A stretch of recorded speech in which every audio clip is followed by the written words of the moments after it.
एक बार गुरु नानक देव जी अपने शिष्यों के साथ एक गांव गए। गांव वालों ने गुरु नानक देव जी और उनके शिष्यों की बहुत ज्यादा सेवा की, लेकिन जाते जाते गुरु नानक देव जी ने उन गांव वालों को आशीर्वाद दिया, उजड़ जाओ। उसके बाद गुरु नानक देव जी अपने शिष्यों के साथ दूसरे गांव गए, लेकिन उन गांव वालों ने गुरु नानक देव जी और उनके शिष्यों के साथ बहुत बुरा बर्ताव किया। लेकिन फिर भी गुरु नानक देव जी ने उन्हें आशीर्वाद दिया, बसे रहो। ये देख के एक शिष्य से रहा नहीं गया। उसने गुरु नानक देव जी से कहा कि ये कैसे आशीर्वाद दिया आपने? तो गुरु नानक देव जी ने जवाब दिया कि संसार में अच्छाई का फैलना और बुराई का रुके रहना और ना फैलना इंसानियत के लिए बहुत ज़्यादा ज़रूरी है। इसीलिए जो अच्छे लोग थे उन्हें उजड़ जाने का मैंने आशीर्वाद दिया, ताकि वो बाकी जगहों पे जाके अपनी अच्छाई को फैला सके। आपको ये स्टोरी कैसे लगी चैट सेक्शन में लिखना मत भूलिएगा। हे गाइस, एंशियंट टाइम में यानी पुराने जमाने में हमारे इंटेलेक्चुअल्स को लगता था कि मैथ्स में एक ऐसा कोई सिंबल होना चाहिए विच रिप्रेजेंट्स नथिंग, यानी नथिंग को रिप्रेजेंट करने के लिए भी तो कोई सिंबल होना चाहिए। सो इसी को ध्यान में रखते हुए 5th सेंचुरी में एक इंडियन मैथमेटिशियन आर्यभट्ट ने जीरो को इन्वेंट किया। And let me tell you guys, zero का जो सिंबल दिया गया था वो हमारे पुराने मंदिरों, स्पेशली ग्वालियर के मंदिरों के दीवारों पे खुदा हुआ आप लोगों को दिख सकता है। सो गाइज, अगर आप ये सोचते हैं कि जीरो की इन्वेंशन कोई बड़ी इन्वेंशन नहीं है, तो मैं आपको आपकी जानकारी के लिए बता देता हूं, अगर जीरो इन्वेंट नहीं हुआ होता ना तो बाइनरी लैंग्वेज नहीं आती, और बाइनरी लैंग्वेज नहीं आती तो एक कंप्यूटर लैपटॉप कुछ नहीं होते। जब शून्य ना देता भारत तो चांद पे जाना भी मुश्किल था।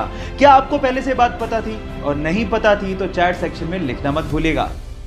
गाइज, इससे लकी बंदा शायद ही आपने अपनी जिंदगी में कहीं देखा हो। सेल्फी लेने का शौक सबको होता है, तो ये बंदा भी अपने प्लेन में बैठ के उड़ान भरने से पहले सेल्फी ले रहा था, लेकिन उसके बाद जो हुआ वो मंजर हैरान कर देने वाला था। देखिए गाइस, क्या आपको भी लगता है कि ये बंदा बहुत किस्मत वाला है, या इससे भी किस्मत वाला बंदा आपने कहीं देखा है? चैट सेक्शन में लिखना मत भूलिएगा। गाइस, बाइक चलाना किसे नहीं पसंद, लेकिन असली प्रॉब्लम आती गर्मियों में, जब कोई स्कार्फ या फिर रुमाल पहनने के बाद हमें हेलमेट पहनना पड़ता है, और गर्मी होने की वजह से थोड़ी दूरी तक चलने के बाद जब हम हेलमेट उतारते हैं तो पूरा मुंह पसीने से भर जाता है। अब इस प्रॉब्लम का सॉल्यूशन क्या है? जी हाँ गाइस, इस प्रॉब्लम का सॉल्यूशन है एसी हेलमेट। एक छोटी सी एक्सेसरी आपके हेलमेट पे लगती है और वो आपके हेलमेट को या फिर आपके सिर को ठंडा ठंडा कूल कूल बना देती है। और गाइस, इसका इन्वेंशन कहीं बाहर नहीं, हमारे इंडिया के बेंगलोर के आईआईटीएन पीके सुंदर राजन ने किया है। सो गाइस, हमारे हेलमेट को ठंडा ठंडा कूल कूल बनाने वाले इस सुंदर राजन के लिए एक लाइक तो बनता है। वुंडा नाम की एक चिंपैंजी कुपोषण की शिकार थी और इसी वजह से वो मरने की कगार पर थी। तब उसे जेन गुडोल नामक एक महिला अपने चिंपैंजी रिहैबिलिटेशन सेंटर पर लेके आ गई और उसकी खूब सेवा करी। थोड़े दिनों बाद वो अच्छी हो गई। उसके बाद जब उसे वापस चिंपोंगा आइलैंड पर वो लोग छोड़ने गए और जैसे ही पिंजरा खोला तो वो चिंपैंजी हरियाली देख के और अपना घर देख के बहुत ज्यादा खुश हो गई और इतनी भावुक हो गई कि वो जेन के गले लगी और काफी देर तक उसके साथ चिपकी रही। वो उसे शुक्रिया कह रही थी।